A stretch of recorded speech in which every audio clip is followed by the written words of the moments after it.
Olá, bom dia. Sou o Dr. Antônio Martins de Farias. Estou aqui mais uma vez. Quero primeiro agradecer a Deus e a você, meu amigo, minha amiga, que tem se inscrito no meu canal. Estou muito feliz por isso. Esta semana teve um crescimento maravilhoso. Uma família lá de Placas, de Taquaritinga do Norte, se inscreveram mais de 12. Muito obrigado ao povo de Placas, que vocês continuem passando um para o outro para que o meu canal possa crescer mesmo. Estou com 214, estou muito feliz, tá? Muito feliz mesmo. Muito obrigado a todos vocês e que continue crescendo, ajudando o meu canal a crescer. Porque o objetivo é sempre passar a informação, né, para a gente aprender juntos. Eu aprendo com vocês, com seus comentários, com suas críticas, com a sua forma de não assistir, até não assistir vocês me ajudam. Quando eu vejo que tem poucas visualizações é porque o tema não despertou atenção, o título, né? Mas isso é muito bom, é para eu aprimorar cada vez mais e escolher temas que despertem a atenção dos vocês. Olha, amanhã, eu estou gravando hoje, né, no dia 11 de outubro de 2022, é, amanhã é dia 12 acho que é dia das crianças e dia de Nossa Senhora Aparecida, que Nossa Senhora Aparecida, padroeira do Brasil, né?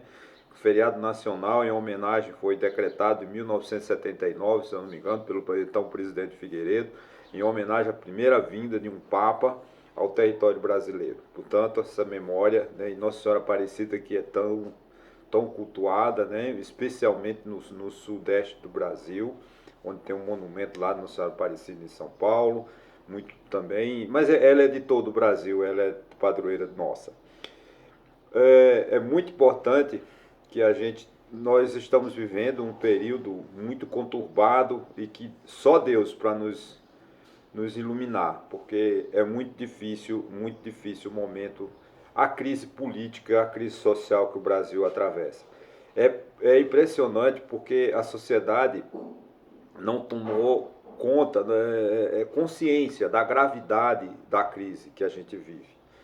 Porque estamos, né, em plena campanha eleitoral, disputando e no cargo mais importante do nosso país, e a gente não tem proposta de crescimento do país, de melhora das condições do país. A gente está discutindo quem é mais, quem é menos corrupto, quem tem mais falcatruas, enfim, e entrando para o lado dos costumes, né? Acho que os costumes são temas importantes, mas tem que ser discutido de uma forma mais assim pelo Congresso Nacional, pela imprensa, pela mídia, e a política partidária ela deve se voltar para o crescimento da economia, para o transporte público, para a moradia, redução da violência, melhora da educação que está péssima. Exatamente, essa ausência de cidadania, essa ausência de compromisso com o país é a falta da educação.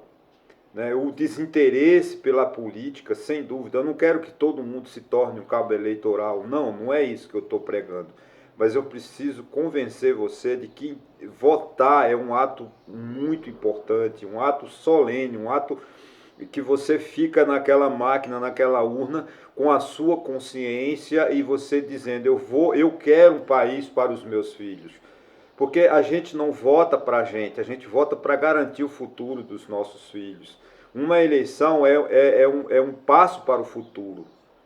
Nós precisamos ter essa consciência, e não um passo para trás. Né?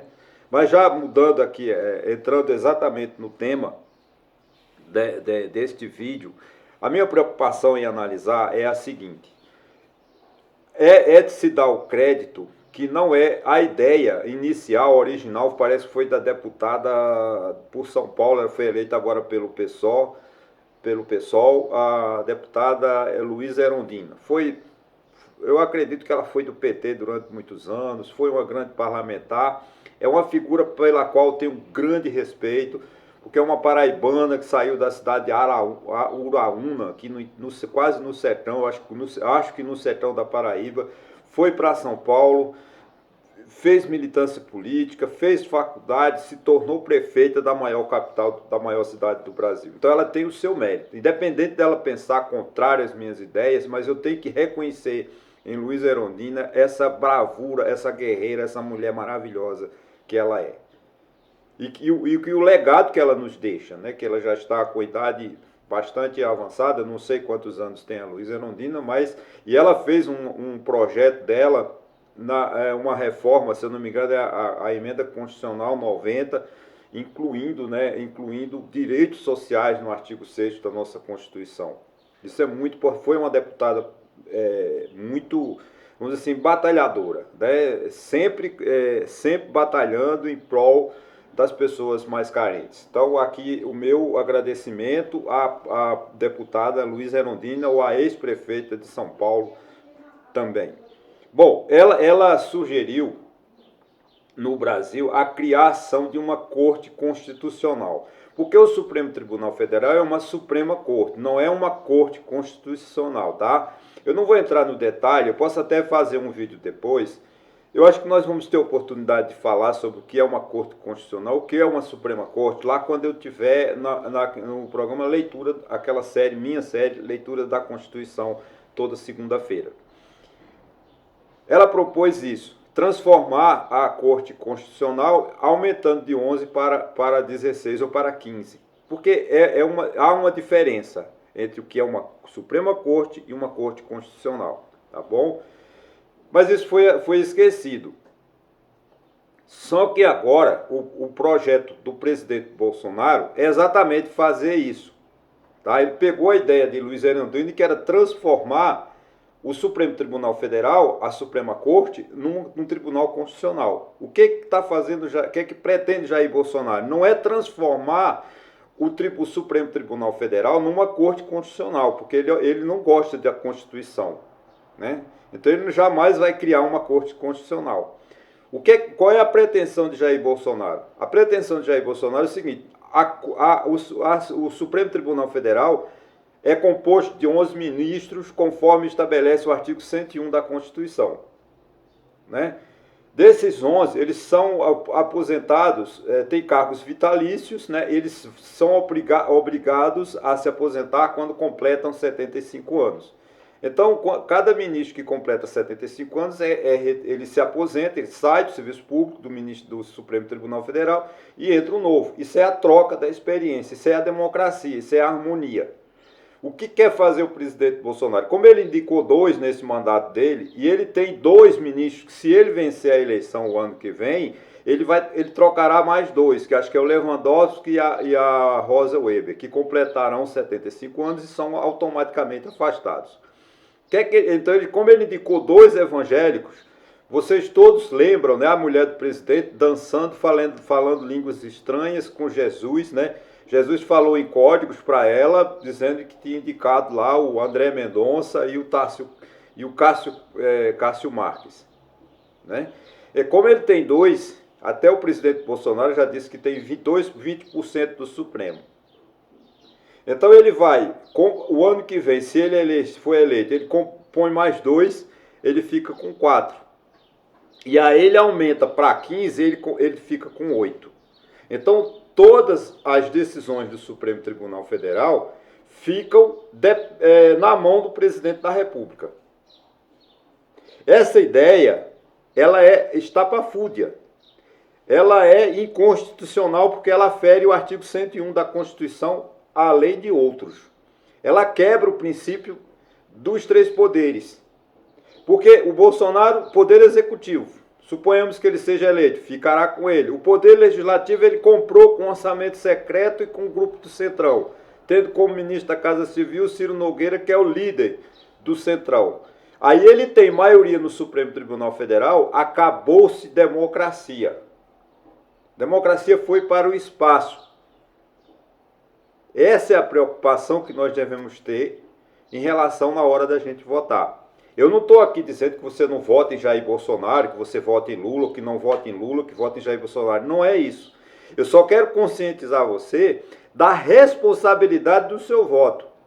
Porque se você entregar de mão beijada o cargo de presidente da República ao senhor Jair Messias Bolsonaro, que disputa com justiça, de acordo com as regras, o cargo de presidente da República, ele fechará. Não teremos mais eleições em 2026, porque ele dominará de tal maneira os 3 poderes que vira o autoritarismo. some a democracia.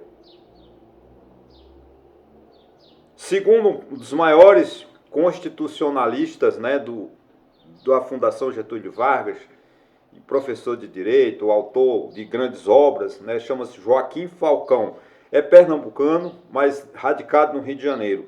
Em entrevista ontem ao Estadão, né, de sua edição eletrônica do dia 10 de 12, 10 de 10 de 2022, desculpa, ele diz tacitamente, né, esta ideia de mudar a composição de 11 para 15 dos ministros do Supremo Tribunal Federal. Diz Joaquim Falcão em entrevista ao Estadão ontem, como eu falei, esta ideia de alterar a Constituição para aumentar o número de ministros do STF tem uma estratégia por trás da proposta, que é sair da democracia, onde o povo tem a palavra final, para uma monocracia, onde o presidente, controlando os dois outros poderes, ou seja, os três poderes, de forma aparentemente legal, detém as decisões. O risco é o monopólio das decisões estratégicas fundamentais do país. Se isso acontecer, Jair Bolsonaro conseguir convencer os 513 deputados, mais os 81 senadores, de alterar a composição de 11 ministros para 15 ministros, onde ele terá a maioria, ele fica tudo dependendo da vontade e da arrogância do presidente Bolsonaro.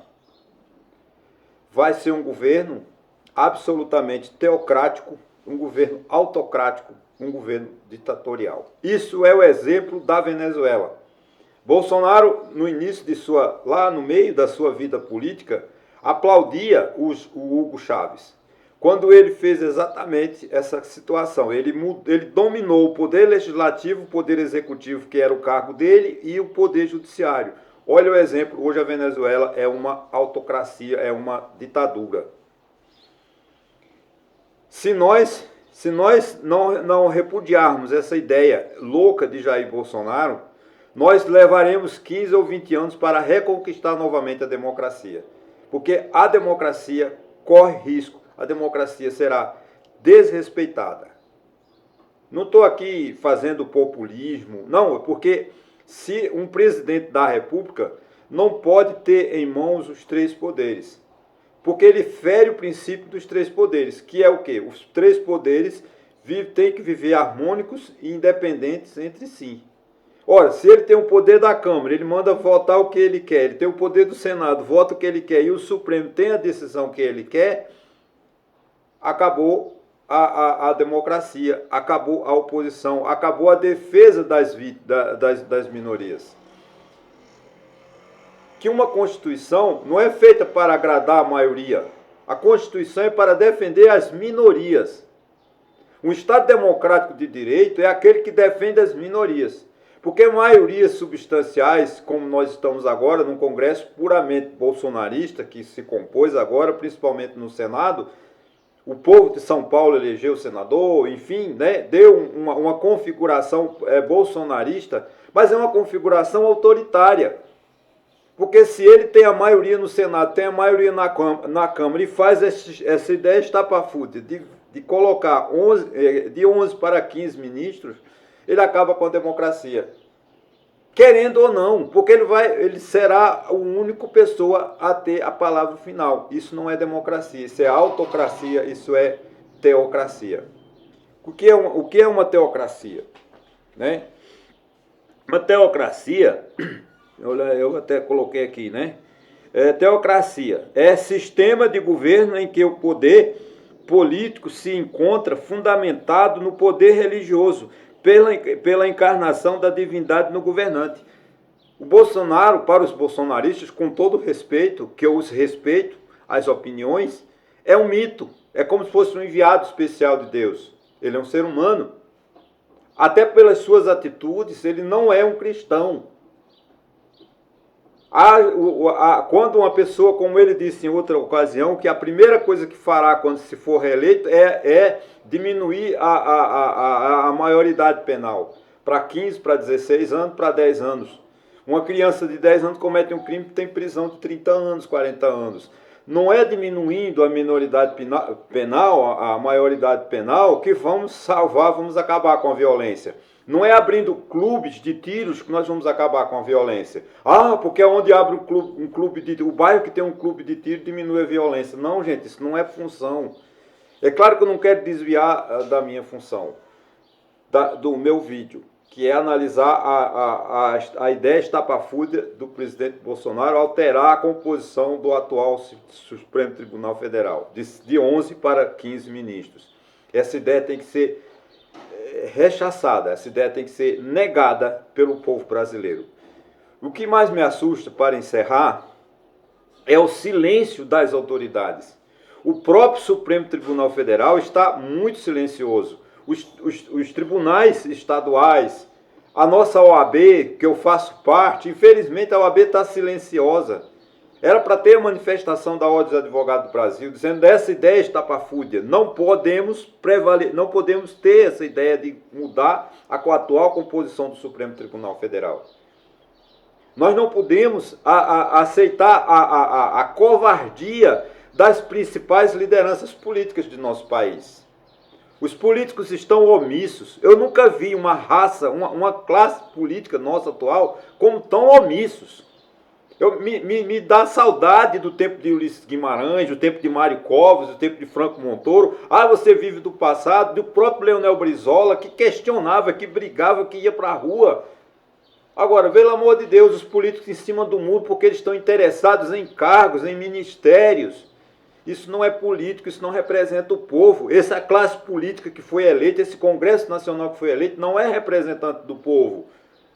Porque eles estão omissos, estão se acovardando diante de uma ideia estapafúrdia dessa, de implantar de forma indireta um golpe de Estado e impor uma ditadura. Pode até ser militar, porque ele vai atrair para si, já é o Palácio do Planalto, hoje é composto de grandes generais e grandes marechais aposentados, chamados militares de pijama. Ele encheu os militares de dinheiro e traz para o palácio como se fosse...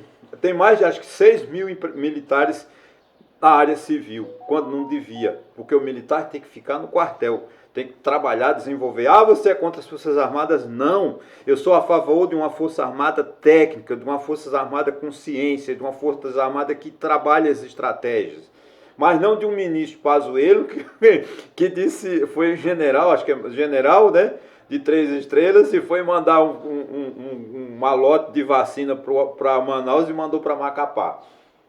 E esse ainda conseguiu. Gente, o Rio de Janeiro perdeu a juízo, né?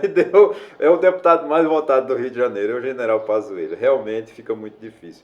Então, gente, essa ideia louca, estapafúrdia do presidente Bolsonaro de mudar a composição do Supremo Tribunal Federal é o caminho para uma ditadura no Brasil. Eu só espero que vocês reflitam, só espero que vocês decidam com consciência, com respeito. Eu respeito demais a democracia, mas pode ser essa a última chance, a última eleição que nós vamos votar.